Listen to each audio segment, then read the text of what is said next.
ប្រទេសអ៊ីរ៉ង់បានបង្វឹកកងទ័ពជើងគោករបស់ខ្លួននៅគ្រប់ស្នៀតចម្បាំងទាំងអស់ដើម្បីរងចាំទប់ទល់ជាមួយនឹងកងទ័ពរបស់សហរដ្ឋអាមេរិកអស់រយៈពេលជាង20ឆ្នាំមកហើយនេះបើតាមការអាងរបស់មន្ត្រីយោធាកម្ពុជារបស់អ៊ីរ៉ង់កាលពីថ្ងៃពុធ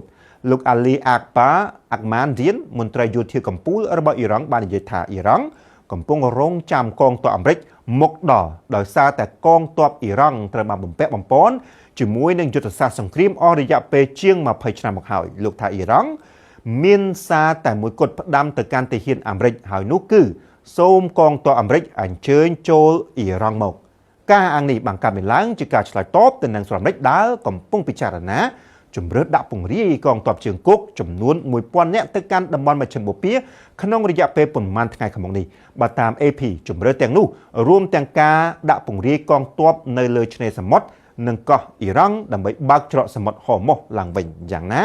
អ្នកវិភាគមើលឃើញថាក្នុងករណីដែលអាមេរិកចង់ដាក់ពង្រាយកងទ័ពទៅកាន់ប្រទេសអ៊ីរ៉ង់នោះអាមេរិកត្រូវតែវឹកវើកងទ័ពរបស់ខ្លួនឲ្យចេះលោតឆាត់យងចូលទៅក្នុងទឹក